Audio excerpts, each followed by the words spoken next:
Hi friends, ನನ್ನೆಲ್ಲ ಪ್ರೀತಿಯ ಸ್ನೇಹಿತರಿಗೂ welcome back to our channel. ನನ್ನ ಹೊಸ ಚಾನಲ್ ಇದು. So dream house village vlogs ಅಂತ. ಯಾರು ಮೊದಲನೇ ಸಲ ವಿಡಿಯೋ ನೋಡಿದರೆ ಪ್ಲೀಸ್ ಸಬ್ಸ್ಕ್ರೈಬ್ ಮಾಡ್ಕೊಳ್ಳಿ, ಹಾಗೆ ವಿಡಿಯೋಗೊಂದು ಲೈಕ್ ಮಾಡಿ. ಸೊ ಇಷ್ಟಕ್ಕೂ ಈ ಚಾನಲಲ್ಲಿ ನನ್ನ ಹೊಸ ಮನೆಯ ನನ್ನ ಒಂದು ಕನಸಿನ ಮನೆ ಅಂತಲೇ ಹೇಳ್ಬೋದು. ಸೊ ಗೃಹ ಪ್ರವೇಶ ಆಯಿತು. ಗೃಹ ಪ್ರವೇಶದ ಹಿಂದಿನ ದಿನ ಏನೇನೆಲ್ಲ ಆಯಿತು ಅನ್ನೋದು ನಾನು ಒಂದು ಈ ವ್ಲಾಗಲ್ಲಿ ಶೇರ್ ಮಾಡ್ಕೊತೀನಿ. ಹಾಗಾಗಿ ವಿಡಿಯೋನ ಪೂರ್ತಿಯಾಗಿ ನೋಡಿ. ಸೊ ಏನೇನೆಲ್ಲ ಪ್ರಾಬ್ಲಮ್ಸ್ ಆಯಿತು, ಏನು ಎತ್ತ ಪ್ರತಿಯೊಂದು ಡೀಟೇಲ್ ನಾನು ಈ ವಿಡಿಯೋದಲ್ಲಿ ಕೊಡ್ತಾ ಹೋಗ್ತೀನಿ. ಹಾಗಾಗಿ ನಿಮಗೊಂದಷ್ಟು ಐಡಿಯಾ ಬರುತ್ತೆ. Once again welcome back to our channel. So dream house village vlogs. So friends, ನಾನು ಮೊದಲೇ ಹೇಳ್ದಂಗೆ ನಮ್ಮ ಮನೆಯ ಗೃಹ ಪ್ರವೇಶ ಸುಮಾರು 10 ದಿನ ಆಯಿತು ಇಲ್ಲಿವರೆಗೂ ಆಗಿ. ಆದರೆ ಚಾನಲನ್ನು ಸ್ಟಾರ್ಟ್ ಮಾಡಬೇಕು ಅನ್ನೋ ಉದ್ದೇಶ ನಿನ್ನೆ ಎಲ್ಲ ಮೊನ್ನೆ ಶುರು ಆಯಿತು. ಸೊ 3 ಡೇಸ್ ಆಯಿತು, 3 ಡೇಸ್ ಅಷ್ಟೇ ಆಯಿತು ಚಾನಲನ್ನು ಸ್ಟಾರ್ಟ್ ಮಾಡಿ. ನೀವು ನೋಡ್ತಿರ್ಬೋದು, ಚಪ್ರವನ್ನು ಹಾಕಿಸ್ತಾ ಇದ್ದೀವಿ. ಸೊ ಚಪ್ರವನ್ನು ಹಾಕ್ಸೋದಕ್ಕೆ ಯಾರೂ ಇರಲಿಲ್ಲ. ನಿಜ ಹೇಳ್ಬೇಕಾದ್ರೆ ನಮ್ಮ ರಿಲೇಷನ್ಸೇ ತುಂಬ ಕಡಿಮೆ. ಅದರಲ್ಲೂ ಯಾರೋ ಒಬ್ಬರು ಬಂದು ಚಪ್ರ ಹಾಕ್ಕೊಟ್ರು, ಪುಣ್ಯಾತಮರು ಅಂತಲೇ ಹೇಳಬಹುದು. ಈಗ ಚಪ್ರವನ್ನು ಹಾಕಿದ್ವಿ. ಇದು ಒಂದು ದಿನ ಅಂದರೆ ಶುಕ್ರವಾರ ಗೃಹ ಪ್ರವೇಶ ಆಯಿತು. ಸೊ ಗುರುವಾರ ಇದು ಆಗಿದ್ದು ಚಪ್ರ ಹಾಕಿದ್ದು. ಸುಮಾರು ಚಪ್ರ ಎಲ್ಲ ಹಾಕೋಷ್ಟರಲ್ಲಿ ಒಂದು 3 to 4 hours ಆಯಿತು. ಅದಾದಮೇಲೆ ನೆಕ್ಸ್ಟ್ ಏನೆಲ್ಲ ಆಯ್ತಲ್ಲ, ಅದೆಲ್ಲ ಏನೂ ವಿಡಿಯೋ ಮಾಡಲಿಕ್ಕೆ ಆಗಲಿಲ್ಲ. ಬಿಕಾಸ್ ಆಫ್ ಎಲ್ಲ ಒಬ್ಬಳೇ ಮ್ಯಾನೇಜ್ ಮಾಡಬೇಕು, ಜೊತೆಗೆ ನಮ್ಮ ಯಜಮಾನರು ಅಷ್ಟು ಬಿಟ್ಟರೆ ಇನ್ಯಾರು ಅಷ್ಟು ಸಪೋರ್ಟಿವ್ ನಮ್ಗೆ ಇಲ್ಲ. ಹಾಗಾಗಿ ಇಲ್ಲಿ ಐನೋರೆಲ್ಲ ಬಂದು ಅವ್ರ ಪಾಡ್ಗವರೆಲ್ಲ ರೆಡಿ ಮಾಡ್ಕೊಂಡು ಆದಮೇಲೆ ಇನ್ನೇನು ಕೊನೆ ಹಂತ ಇರುತ್ತಲ್ವ. ಸೊ ಆ ಟೈಮಲ್ಲಿ ನಾನೇನು ಮಾಡಿದೆ, ವಿಡಿಯೋವನ್ನು ಮಾಡಿದೆ. ನೀವು ನೋಡ್ತಾ ಇರ್ಬೋದು, ಆ ಟೈಮಲ್ಲಿ ಹನುಮ ಜಯಂತಿ ಇತ್ತಲ್ವ. ಸೊ ಅವತ್ತೇ ಆಗಿದ್ದು ಗೃಹ ಪ್ರವೇಶ. ಆ ಟೈಮಲ್ಲಿ ಹೂವು ಅಂತೂ ತುಂಬ ರೇಟ್ ಇತ್ತು. ನಮಗೆ ಎಷ್ಟು ದೇವರು ಕೊಟ್ಟರೋ ಅಷ್ಟು ಮಾತ್ರ ನಾವು ಹೂವನ್ನು ತರಿಸಿ ನನಗೆ ಎಷ್ಟು ಮಟ್ಟಿಗೆ ಆಯಿತು ಅಷ್ಟು ಮಟ್ಟಿಗೆ ಡೆಕೋರೇಷನನ್ನು ಮಾಡಿಸ್ತಾ ಇದ್ದೀವಿ. ನೀವು ನೋಡ್ತಿರ್ಬೋದು. ಇನ್ನು ಅಡುಗೆ ಮನೇಲಿ ಏನೇನೆಲ್ಲ ಬೇಕು ಅದೆಲ್ಲ ಅವರು ಡೆಕೋರೇಷನ್ಗೆ ಮತ್ತು ಪೂಜೆಗೆ ಎಲ್ಲ ತೆಗೆದಿಟ್ಕೊತಾ ಇದ್ರು. ಜೊತೆಗೆ ಹೋಮಗೆ ಬೇಕಲ್ವ, ಹೋಮಗೆ ಬೇಕಾಗಿರ್ತಕ್ಕಂಥ ಎಲ್ಲ ವಸ್ತುಗಳು ಒಂದು ಕಡೆ ಇಟ್ಕೊಂಡ್ರು. ಯಾಕಂದರೆ ಬೆಳಗ್ಗೆ ಆಗೋದಿಲ್ವಲ್ಲ ಅಷ್ಟು ಬೇಗ ರೆಡಿ ಮಾಡ್ಕೊಳ್ಳೋದಕ್ಕೆ. ಹಾಗಾಗಿ ಮತ್ತು ಇನ್ನೊಂದೇನೆಂದರೆ ನೈಟ್ ನಡಿಬೇಕಾಗಿರ್ತಕ್ಕಂಥ ಹೋಮ ಪೂಜೆ ನಿಜವಾಗ್ಲೂ ಹೇಳ್ತೀನಿ ನಡೀಲೇ ಇಲ್ಲ. ನನಗೆ ತುಂಬ ಡಿಸಪಾಯಿಂಟ್ ಆಗೋ ವಿಚಾರ ಅಂತಲೇ ಹೇಳಬಹುದು. ಯಾಕಂದರೆ ಇಬ್ಬರೇ ಎಲ್ಲ ಮ್ಯಾನೇಜ್ ಮಾಡ್ತಿರೋದ್ರಿಂದ ತುಂಬ ಅಂದರೆ ತುಂಬ ಓಡಾಟ ಜಾಸ್ತಿ ಇತ್ತು. ಹಳೆ ಮನೆಯಿಂದ ಹೊಸ ಮನೆಗೆ ಕೆಲವೊಂದು ವಸ್ತುಗಳು ಎತ್ಕೊಂಡ್ಬರೋದು, ವಿಪರೀತ ಮಳೆ ಜಡಿ ಹಿಡಿದ್ಬಿಟ್ಟಿತ್ತು. ಸೊ ಹಾಗಾಗಿ ಅವತ್ತಿನ ಬಿಫೋರ್ ನೈಟ್ ಎಲ್ಲರೂ ಮಿಂಚ್ತಾ ಇರ್ತಾರೆ ಅವ್ರ ಮನೆ ಗೃಹ ಪ್ರವೇಶದಲ್ಲಿ. ಬಟ್ ನಾನು ಮಾತ್ರ ಬರೀ ಕೆಲಸನೇ ಮಾಡ್ತಾಯಿದ್ದೆ. ಸೊ ಹೇಳ್ಕೊಳ್ಳೋದಕ್ಕೆ ಕೆಲವೊಂದ್ಸಲಿ ತುಂಬ ಬೇಜಾರಾಗುತ್ತೆ. ಇನ್ನೂ ಒಂದ್ಸಲಿ ಬಿಡು, ಇಷ್ಟು ಕಷ್ಟಪಟ್ವಲ್ಲ ಅಂತ ಎಲ್ಲೋ ಒಂದು ಕಡೆ ಒಂದು ಸ್ಯಾಟಿಸ್ಫ್ಯಾಕ್ಷನ್ ಆಗುತ್ತೆ ಅಷ್ಟೇ. ಅಪ್ಕಮಿಂಗ್ ವಿಡಿಯೋಸಲ್ಲಿ ನಮ್ಮ ಮನೆ ಹೋಮ್ ಟೂರ್ಸು ಮತ್ತು ಇನ್ನೇನೆಲ್ಲ ಆನ್ಲೈನಲ್ಲಿ ಪರ್ಚೇಸ್ ಮಾಡಿದೆ, ಮತ್ತು ಇನ್ನೇನೆಲ್ಲ ಡೆಕೋರೇಟಿವ್ ಐಟಮ್ಸ್ ಪರ್ಚೇಸ್ ಮಾಡ್ತೀನಿ, ಮತ್ತು ಹೇಗೆಲ್ಲ ಆರ್ಗನೈಸ್ ಮಾಡ್ಕೊತೀನಿ ಅದೆಲ್ಲ ವಿಡಿಯೋಸನ್ನು ಅದೆಲ್ಲ ವ್ಲಾಗ್ಸನ್ನು ನಾನು ನಿಮ್ಮ ಹತ್ರ ಶೇರ್ ಮಾಡ್ಕೊತೀನಿ. ಹಾಗಾಗಿ ನಿಮಗೆ ಮತ್ತು ಮನೆ ಕಟ್ಟಬೇಕಾದ್ರೆ ಏನೇನೆಲ್ಲ ಪ್ರಾಬ್ಲಮ್ಸ್ ಕ್ರಿಯೇಟ್ ಆಯಿತು, ಹೇಗೆಲ್ಲ ಸಾಲ್ವ್ ಮಾಡ್ಕೊಂಡ್ವಿ, ಮತ್ತು ಎಷ್ಟೆಲ್ಲ ಕಷ್ಟ ಆಗುತ್ತೆ, ಇದೆಲ್ಲ ಒಂದು ಡೀಟೇಲ್ಸ್ ಆಗಿ ನಾನು ನಿಮಗೆ ಹೇಳ್ತಾ ಹೋಗ್ತೀನಿ. ಇನ್ನು ಹೊಸ ಮನೆ ಅಂದಮೇಲೆ ಹೊಸ ಗ್ಯಾಸ್ ಸ್ಟವ್ ಬೇಕೇ ಬೇಕಲ್ವಾ. ಕೆಲವೊಬ್ಬರೆಲ್ಲ ಒಲೆಯಲ್ಲೇ ಹಾಲು ಉಕ್ಕಿಸ್ತಾರೆ. ಬಟ್ ನಾನು ಒಲೆಯಲ್ಲಿ ಬೇಡ, ನೀನು ಸ್ಟವ್ ಬೇಕಿತ್ತಲ್ವ ಅಂತ ಒಂದು ಆನ್ಲೈನಲ್ಲಿ ಒಂದು ಚಿಕ್ಕದು ಒಂದು ಗ್ಯಾಸ್ ಸ್ಟವನ್ನು ಬುಕ್ ಮಾಡಿದ್ದೆ, ಗ್ರೀನ್ ಚಿಫ್ ಅಂತ. ಇದರ ಡೀಟೇಲ್ಸ್ ಬೇಕು ಅಂದರೆ ನೆಕ್ಸ್ಟ್ ವೀಡಿಯೋಸಲ್ಲಿ ನಾನು ಒಂದು ಲಿಂಕನ್ನು ಕೊಡ್ತೀನಿ. ಅಟ್ ಪ್ರೆಸೆಂಟ್ ಇವಾಗ ಲಿಂಕ್ ಕೊಡೋದಕ್ಕೆ ಆಗೋದಿಲ್ಲ, ಬಟ್ ನೆಕ್ಸ್ಟ್ ಅಪ್ಕಮಿಂಗ್ ವೀಡಿಯೋಸಲ್ಲಿ ಲಿಂಕ್ ಕೊಡ್ತೀನಿ. ಇಷ್ಟು ಗ್ಯಾಸ್ ಸ್ಟವ್ ಬಂದು ಗ್ರೀನ್ ಚೆಫ್ ಅಂತ. ಇದು ಕ್ವಾಲಿಟಿ ವೈಸು ತುಂಬ ಚೆನ್ನಾಗಿರುತ್ತೆ ಅಂತ ನಾನು ಕೇಳಲ್ಪಟ್ಟಿದ್ದೆ. ಹಾಗೆ ಮತ್ತು ಬಜೆಟ್ ಆಗಿತ್ತು. ಇನ್ನು 4 ಬರ್ನರ್ಸ್ ತೊಗೊಬೇಕು. ನೆಕ್ಸ್ಟ್ ಚಿಮ್ನಿ ಅದೆಲ್ಲ ತೊಗೊತೀವಲ್ವ, ಆವಾಗ ತೊಗೊಂಡ್ರೆ ಆಗುತ್ತೆ. ಇವಾಗ ಏನು ಬೇಕು ನಮ್ಗೆ ಬೇಸಿಕ್ ಅಷ್ಟೇ ಬೇಕಲ್ವ ಅಂದ್ಬಿಟ್ಟು ನಾನು ಈ ಒಂದು ಗ್ಯಾಸ್ ಸ್ಟವನ್ನು ತೊಗೊಂಡಿದ್ದು. ಅಂದರೆ ತುಂಬ ಚಿಕ್ಕದು ಅನ್ನಿಸ್ತು ನನಗೆ. ಬಟ್ ಓಕೆ, ಮಾಡಿಕೊಂಡು ಆರಾಮಾಗಿ 4 ಜನ ಇರೋ ಫ್ಯಾಮಿಲಿಗೆ ಆರಾಮಾಗಿ ಅಡುಗೆ ಮಾಡ್ಕೊಂಡು ತಿನ್ಬಹುದು. ಕ್ವಾಲಿಟಿ ವೈಸು ಅಷ್ಟೇ ತುಂಬ ಚೆನ್ನಾಗಿತ್ತು. ಲೈಕ್ ಒಂದು ಸ್ಟೀಲ್ ಆಗಿರ್ಬೋದು, ಬರ್ನರ್ಸ್ ಆಗಿರ್ಬೋದು, ತುಂಬ ಚೆನ್ನಾಗಿದೆ ಅಂತ ಅನ್ನಿಸ್ತು. ಮತ್ತು ಪ್ಯಾಕಿಂಗ್ ವೈಸು ಅಷ್ಟೇ ತುಂಬ ಚೆನ್ನಾಗಿ ಪ್ಯಾಕ್ ಮಾಡಿಕೊಟ್ಟಿದ್ರು. ನೀವೇನು ನೋಡ್ತಿದ್ದೀರಲ್ವ ಅದೆಲ್ಲ ಪ್ಯಾಕ್ ಎಲ್ಲ ತೆಗೆದು ನೀಟಾಗಿ, ಅಂದರೆ ಬೆಳಗ್ಗೆ ಹಾಲು ಉಕ್ಸ್ಬೇಕು ಅಲ್ವ, ಅದಕ್ಕೆ ಸಿಲಿಂಡ್ರೆಲ್ಲ ರೆಗ್ಯುಲೇಟರ್ ಹಾಕ್ಬಿಟ್ಟು ನಾವೇನು ಮಾಡಿದ್ವಿ, ಅರೇಂಜ್ ಮಾಡಿ ಇಟ್ವಿ. ಇದೆಲ್ಲ ಅರೇಂಜ್ ಮಾಡಿ ಇಡೋ ಅಷ್ಟರಲ್ಲಿ ಆಲ್ಮೋಸ್ಟ್ ಅಲ್ಲಿ ಒಂದು ನೈಟು ಒಂದು 12 o'clock ಆಗೋಯಿತು. 12:30 ಆಗೋಯಿತು. ಮತ್ತು ಅಷ್ಟೊತ್ತರಲ್ಲಿ ರಂಗೋಲಿ ಹಾಕಿ, ಆ ರಂಗೋಲಿ ಹಾಕೋದಕ್ಕೂ ಎಲ್ಲೋ ಒಂದು ಕಡೆ ಮನಸ್ಸು ಸರಿ ಇಲ್ಲ.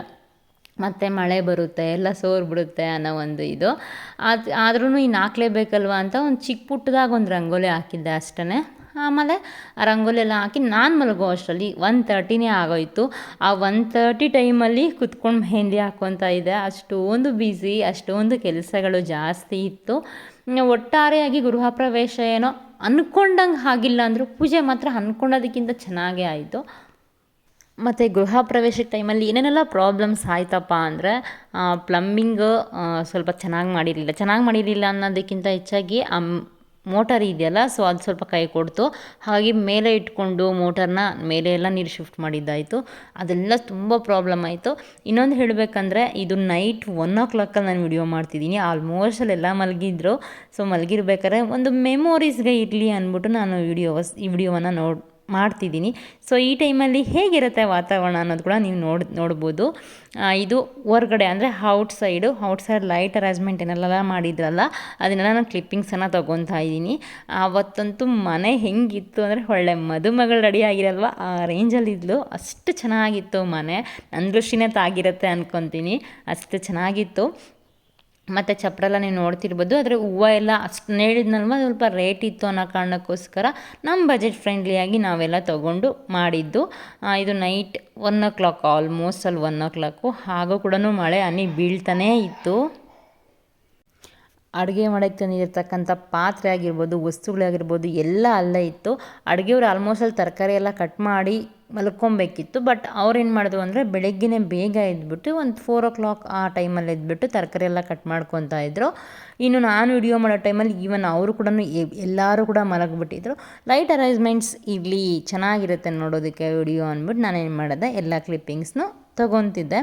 ಈ ಟೈಮಲ್ಲಿ ಎಲ್ಲರ ಮನೆ ಗೃಹ ಪ್ರವೇಶದಲ್ಲಿ ಜನ ಎಲ್ಲಿ ನೋಡಿದ್ರು ವಿಪರೀತ ಜನ ಇರ್ತಾರೆ. ಬಟ್ ನಮ್ಮ ಮನೇಲಿ ಮಾತ್ರನೇ ಅನಿಸುತ್ತೆ ತುಂಬ ಪ್ರಶಾಂತವಾಗಿರ್ತಕ್ಕಂಥ ವಾತಾವರಣ ಕ್ರಿಯೇಟ್ ಆಗಿದೆ.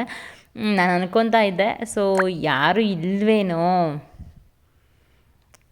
ನಮಗೆ ಅಂತ ಅನ್ನಿಸ್ತಾ ಇತ್ತು. ಬಟ್ ಇರೋರೇ ನಮ್ಮವರು ಅಂತ ಅಂದ್ಕೊಂಡು ಸುಮ್ಮನೆ ಆಗೋದೆ ಅಷ್ಟೇ. ನೀವು ನೋಡ್ತಿರ್ಬೋದು ಪೂಜೆಗೆಲ್ಲ ಆಲ್ಮೋಸ್ಟ್ ಆಲ್ ಪೂಜೆಗೆಲ್ಲ ರೆಡಿ ಮಾಡಿಕೊಂಡು ಮತ್ತು ಬೆಳಗ್ಗೆ ಹೋಮ ಹಾಕಬೇಕಲ್ವ, ಹೋಮಕ್ಕೆಲ್ಲನೂ ಕೂಡ ರೆಡಿ ಮಾಡಿ ಇಟ್ಟಿದ್ದರು. ಅಪ್ಕಮಿಂಗ್ ನನ್ನ ವೀಡಿಯೋಸಲ್ಲಿ ಹೋಮ್ ಟೂರ್ ಕೂಡ ಮಾಡ್ತೀನಿ. ಅದರಲ್ಲಿ ನಿಮಗೆ ಫುಲ್ ಡೀಟೇಲ್ಸಾಗಿ ಎಷ್ಟಾಯಿತು ಅಮೌಂಟು ಏನು ಮತ್ತು ಯಾವುದ್ರಲ್ಲಿ ನಾವು ಉಳಿಸ್ಬೋದು ಅದನ್ನೆಲ್ಲ ಕೂಡ ನಾನು ಹೇಳ್ತಾ ಹೋಗ್ತೀನಿ. ಮತ್ತು ಗೃಹ ಪ್ರವೇಶಕ್ಕೂ ಅಷ್ಟೇ ಏನೇನೆಲ್ಲ ಅಮೌಂಟ್ ಆಯಿತು, ಎಷ್ಟಾಯಿತು ಏನೇನು ಅಂದ್ಬಿಟ್ಟು ಅದನ್ನು ಕೂಡ ನಾನು ನಿಮಗೆ ಸಿಂಪಲ್ಲಾಗಿ ಒಂದು ವಿಡಿಯೋವನ್ನು ಮಾಡಿಬಿಟ್ಟು ಹೇಳ್ತೀನಿ, ಓಕೆನಾ. ನೋಡಿ ಫೈನಲಿ ಗ್ಯಾಸ್ ಸ್ಟವನ್ನು ಅಲ್ಲಿ ಇಟ್ಟಿದ್ವಿ.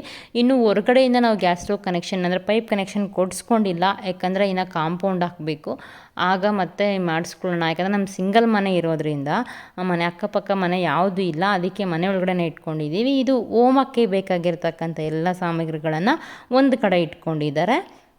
ಇನ್ನು ಹಾಲು ಉಗ್ಸೋದಕ್ಕೆ ಏನೇನು ಬೇಕು ಅದನ್ನೊಂದು ಕಡೆ ಇಟ್ಟಿದ್ದಾರೆ. ಮತ್ತು ಲಕ್ಷ್ಮೀ ಪೂಜೆಗೆಲ್ಲ ಏನೇನು ಬೇಕು ಅದನ್ನೆಲ್ಲ ಒಂದು ಕಡೆ ಇಟ್ಟಿದ್ದಾರೆ. ಮತ್ತು ಶಿವ ಮತ್ತು ಪಾರ್ವತಿ ಪೂಜೆ ಮಾಡಿಸಿದಾರಲ್ವ ಅದನ್ನೆಲ್ಲ, ಮತ್ತು ನವಗ್ರಹ ಹೋಮ ಮತ್ತು ಗಣೇಶ ಪೂಜೆ ಇದನ್ನೆಲ್ಲ ಮಾಡೋದಕ್ಕೆಲ್ಲ ಒಂದು ಕಡೆ ಇಟ್ಕೊಂಡಿದ್ದಾರೆ. ಅವರವ್ರ ಅನುಕೂಲಕ್ಕೆ ಅವರವರು ಒಂದು ಕಡೆ ನೀಟಾಗಿ ಇಟ್ಕೊಂಡಿದ್ರು. ಇದೆಲ್ಲ ಆಗೋಷ್ಟರಲ್ಲಿ 1 ಆಗಿತ್ತು ನಾನು ಹೇಳಿದಾಗ. ಈಗ ಸ್ಟೆಪ್ಸ್ ಹತ್ತು ನೋಡೋಣ, ಅಲ್ಲಿ ನಾನೆಲ್ಲ ಕೆಲಸ ಮಾಡ್ತಾಯಿದ್ರು ಅಂತ. ಆಲ್ಮೋಸ್ಟ್ ಅಲ್ಲೆಲ್ಲ ಮಲಗಿದ್ರು, ಸುಮ್ಮನೆ ಡಿಸ್ಟರ್ಬ್ ಮಾಡೋದು ಬೇಡ ಅಂತ ಅಂದ್ಬಿಟ್ಟು ನಾನು ಔಟ್ಸೈಡಿಂದ ಮಾತ್ರ ವಿಡಿಯೋ ಮಾಡಿದೆ ಅಷ್ಟೇ. ಯಾಕಂದರೆ ನೋಡ್ತಿರ್ಬೋದು ನೀವು ಮಳೆ ತೇವ ಹಂಗೇ ಇತ್ತು. ಅದಕ್ಕೆ ನಾವೇನು ಮಾಡಿದ್ರಿ, ಮೇಲೆ ಸಿಂಗಲ್ ರೂಮ್ ಇತ್ತಲ್ಲ ಅಲ್ಲೇ ಅಡುಗೆ ಮಾಡ್ಕೊಳ್ಳಿ ಅಂತ ನಾವು ಅಲ್ಲೇ ಕೊಟ್ಟಿದ್ದು. ಯಾಕಂದರೆ ಅಲ್ಲಿ ಅಡುಗೆ ಮಾಡಿಕೊಂಡ್ರೆ ಚೆನ್ನಾಗಿರುತ್ತೆ, ಪ್ಲಸ್ ಸ್ಪೇಸ್ ಇತ್ತಲ್ವ. ಇನ್ನು ಹೊರಗಡೆ ಮಾಡಿದ್ರೆ ಎಲ್ಲರೂ ತಿನ್ನೋ ಊಟ ಕ್ಲೀನಾಗಿ ನೀಟಾಗಿ ಮಾಡಲಿ ಅನ್ನೋ ಕಾರಣಕ್ಕೋಸ್ಕರ ನಾವು ಮೇಲೆ ರೂಮಲ್ಲೇ ಅಡುಗೆ ಮಾಡಿ ಅಂತ ಹೇಳಿದ್ವಿ. ಅವರು ಏನು ಮಾಡಿದರು ಅಂದರೆ ಆಲ್ಮೋಸ್ಟ್ ಅಲ್ಲಿ ನೈಟ್ ಒಂದು 10 ಮೆಂಬರ್ಸ್ ಮಾತ್ರ ಅಡುಗೆ ಮಾಡಿಸಿದ್ವಿ. ಬಟ್ ನಿಜ ಹೇಳ್ಬೇಕಂದ್ರೆ ಅದು ತುಂಬ ಉಳಿದೋಯ್ತು, ಮಾಡಿಸ್ಬಾರ್ದಾಗಿತ್ತು ಅಡುಗೆ ಅಂತ ಅನ್ನಿಸ್ತು, ಅಷ್ಟೊಂದು ಉಳಿದೋಯ್ತು. ಇನ್ನು ನೈಟ್ ವ್ಯೂ ಅಂದರೆ ಅಷ್ಟೊತ್ತಲ್ಲಿ ಹೇಗಿರುತ್ತೆ ವ್ಯೂ ಅನ್ನೋದು ಒಂದು ಸಣ್ಣ ಕ್ಲಿಪ್ಪಿಂಗ್ ಇದು. ಫ್ರೆಂಡ್ಸ್, ನಾನು ಈ ಒಂದು ಅಂದರೆ ಚಾನಲಲ್ಲಿ ನನ್ನ ಒಂದು ಡೈಲಿ ಲಾಗ್ಸ್ ಜೊತೆಗೆ ಏನೇನೆಲ್ಲ ಪ್ರಾಫಿಟ್ ಮಾಡ್ಬೋದು. ಅಂದರೆ ಮನೆಯಲ್ಲಿನೆಲ್ಲ ಇದ್ದು ಪ್ರಾಫಿಟ್ ಮಾಡ್ಬೋದು. ಜೊತೆಗೆ ನಮ್ಮ ಒಂದು ಮನೆಯ ವಾತಾವರಣ ವಿಲೇಜ್ ಲಾಗ್ಸ್ ಅಂತ ಏನು ಅಂತೀವಲ್ವ, ಅಂದರೆ ಸರೌಂಡಿಂಗ್ ಹೆಂಗೆಲ್ಲ ಆಗುತ್ತೆ ಅನ್ನೋದನ್ನು ನಾನು ನಿಮಗೆ ತಿಳಿಸುವ ಸಣ್ಣ ಪ್ರಯತ್ನ. ನನಗೆ ಮೊದಲಿಂದನೂ ಒಂದು ಆಸೆ ಇತ್ತು, ತೋಟದಲ್ಲಿ ಮನೆ ಕಟ್ಟಬೇಕು, ನಮ್ಮದು ಒಂದು ಸಿಂಗಲ್ ಮನೆ ಇರಬೇಕು ಅನ್ನೋದೊಂದು ಆಸೆ ಇತ್ತು. ಅದರ ಪ್ರಕಾರನೇ ಆಸೆ ಈಡೇರಿದೆ. ಇಷ್ಟು ಈಡೇರೋದಕ್ಕೆ ಸುಮಾರು ಜನರ ಪರಿಶ್ರಮ ಇದೆ. ಅದ ಎಲ್ಲ ಎಕ್ಸ್ಪೀರಿಯೆನ್ಸನ್ನು ನಾನು ಮುಂದಿನ ವೀಡಿಯೋಗಳಲ್ಲಿ ನಿಮ್ಮ ಜೊತೆ ಶೇರ್ ಮಾಡ್ಕೊತಾ ಹೋಗ್ತೀನಿ, ಓಕೆನಾ. ಆದಷ್ಟು ಒಂದು 12-1 ಗಂಟೆ ಆಗಿತ್ತು. ಸೊ ಆ ಟೈಮಲ್ಲಿ ವಿಡಿಯೋ ಮಾಡ್ತಾ ಇದ್ದಿದ್ದು. ಕಾಮಧೇನು ಮತ್ತು ಗಣಪತಿಗೆ ಮೊದಲನೇ ಪೂಜೆ ಮಾಡ್ತಾರಲ್ವ, ಸೊ ಪೂಜೆಗೆಲ್ಲ ರೆಡಿ ಮಾಡಿ ಇಟ್ಕೊಂಡಿದ್ರು. ಹಾಗೆ ಒಂದು ಸಣ್ಣ ಸಣ್ಣ ಕ್ಲಿಪ್ಪಿಂಗ್ಸನ್ನು ತೊಗೊಂಡೆ. ನನಗೆ ಒಂದು ಪ್ಲಾನ್ ಇತ್ತು, ಮುಂದೆ ಒಂದು ಹೊಸ ಚಾನಲನ್ನು ಮಾಡಬೇಕು, ಅಂದರೆ ಹೊಸ ಮನೆಗೆ ಬಂದು ಹೊಸ ಜೀವನವನ್ನು ಶುರು ಮಾಡಿದಾಗ ಏನೇನೆಲ್ಲ ಆಗುತ್ತೆ ಅನ್ನೋದು ಒಂದು ವ್ಲಾಗ್ ಮುಖಾಂತರ ಜನರಿಗೆ ತಿಳಿಸಬೇಕು. ಜೊತೆಗೆ ನಾನು ಮಾಡಿರ್ತಕ್ಕಂಥ ಒಂದು ಸೇವಿಂಗ್ಸ್ ಆಗಿರ್ಬೋದು, ಮತ್ತು ಏನೇನೆಲ್ಲ ಒಂದು ಪ್ರಾಬ್ಲಮ್ಸನ್ನು ಫೇಸ್ ಮಾಡಿದೆ ಅನ್ನೋದನ್ನೆಲ್ಲ ಆಗಿರ್ಬೋದು, ಮತ್ತು ಈ ಮನೆ ಕಟ್ಕೊಳ್ಳೋದು ಹೇಗೆಲ್ಲ ಆಯಿತು ಅನ್ನೋದು ಎಲ್ಲರಿಗೂ ಒಂದು ಕನಸಿರುತ್ತೆ, ಅದೆಲ್ಲ ಹೇಗೆಲ್ಲ ಆಯಿತು ಅನ್ನೋದು ನಾನು ಶೇರ್ ಮಾಡ್ಕೊಬೇಕು ಅಂತ ಅಂದ್ಕೊಂಡಿದ್ದೆ. ಹಾಗೆ ಶೇರ್ ಮಾಡ್ಕೊತೀನಿ ಕೂಡ, ಓಕೆನಾ. ಈ ಶಿವ ಮತ್ತು ಪಾರ್ವತಿ ಪೂಜೆ ಮತ್ತು ಲಕ್ಷ್ಮೀ ಪೂಜೆ, ಗಣಪತಿ ಹೋಮ ಮತ್ತು ಗೃಹ ಪ್ರವೇಶ, ಸೊ ಈ ಥರ ಅಂದರೆ ಕಾಮನ್ನಾಗಿ ಎಲ್ಲರೂ ಏನು ಮಾಡಿಸ್ತಾರೋ ಅದೇ. ಸತ್ಯನಾರಾಯಣ ಪೂಜೆ ಅಂತೂ ಮಾಡಿಸ್ಲಿಲ್ಲ, ಯಾಕಂದರೆ ನಾವು ಅಂದ್ಕೊಂಡಿರಲಿಲ್ಲ ಮಾಡಿಸ್ತೀವಿ ಅಂತ, ಹಾಗಾಗಿ ಮಾಡಿಸ್ಲಿಲ್ಲ ಅಷ್ಟೇ.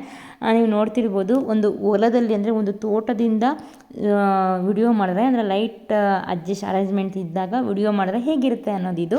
ಮತ್ತು ಅಷ್ಟೊತ್ತಿಗಾಗಲೇ ಮಾರ್ನಿಂಗ್ ಒಂದು 4 o'clock 4:30ಗೆಲ್ಲ ಇದ್ದಾಗ ಅಡುಗೆಗೆಲ್ಲ ರೆಡಿ ಮಾಡ್ಕೊತಾ ಇದ್ದರು. ಹಾಗೆ ಒಂದು ಸಣ್ಣ ಸಣ್ಣ ಕ್ಲಿಪ್ಪಿಂಗ್ಸನ್ನು ತೊಗೊಂಡು ಬಂದೆ. ಈ ಖಾರ ರುಬ್ಬೋದೆಲ್ಲ ಇರುತ್ತಲ್ಲ ಕಾಮನ್ನಾಗಿ, ಸೊ ಅದನ್ನೆಲ್ಲ ಅವರು ಮಾಡ್ಕೊತಾ ಇದ್ದರು. ಮತ್ತು ಏನೇನು ಅಡುಗೆ ಮಾಡಿದ್ವಿ ಅನ್ನೋದು ನಾನು ನೆಕ್ಸ್ಟ್ ವ್ಲಾಗಲ್ಲಿ ಶೇರ್ ಮಾಡ್ಕೊತೀನಿ.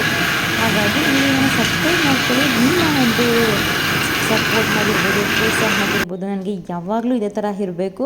ಇದು ಮಾರ್ನಿಂಗು. ಸೊ ಮಾರ್ನಿಂಗ್ ಏನೇನಾಯಿತು, ಗೃಹ ಪ್ರವೇಶ ಟೈಮಲ್ಲಿ ಹೆಂಗಾಯಿತು, ಏನಾಯಿತು, ಅವಾಗೆಲ್ಲ ಏನೇನಾಯಿತು ಅನ್ನೋದು ಕೂಡ ನಾನು ಶೇರ್ ಮಾಡ್ಕೊತಾ ಹೋಗ್ತೀನಿ. ಕೊನೆಯದಾಗಿ ನಾನು ರೆಡಿಯಾಗಿ ಬಂದು ಹಾಗೆ ಕ್ಯಾಮ್ರಾ ತೊಗೊಂಡು ನೋಡ್ಕೊತಾ ಇದ್ದೆ ಫೇಸ್ ಹೇಗಿತ್ತು ಅಂತ. ಇದಿಷ್ಟು ಫ್ರೆಂಡ್ಸ್ ಇವತ್ತಿನ ನನ್ನ ಮೊದಲನೇ ವ್ಲಾಗ್, ಗೃಹ ಪ್ರವೇಶದ ವ್ಲಾಗ್ ಹೇಗಿತ್ತು ಅಂತ ತಪ್ಪದೆ ಕಾಮೆಂಟ್ ಮಾಡಿ ತಿಳಿಸಿ, ಆಯಿತಾ. ಎಲ್ಲರಿಗೂ ನನಗೆ ಸಪೋರ್ಟ್ ಮಾಡಿ, ನಿಮ್ಮ ಸಪೋರ್ಟ್ ಹೀಗೆ ಇರಲಿ. ವಿಡಿಯೋ ಫಸ್ಟ್ ಟೈಮ್ ನೋಡಿದರೆ ಪ್ಲೀಸ್ ಸಬ್ಸ್ಕ್ರೈಬ್ ಮಾಡ್ಕೊಳ್ಳಿ. ಎಲ್ರಿಗೂ ಒಳ್ಳೆಯದಾಗಲಿ. ಬಾಯ್, ಟೇಕ್ ಕೇರ್.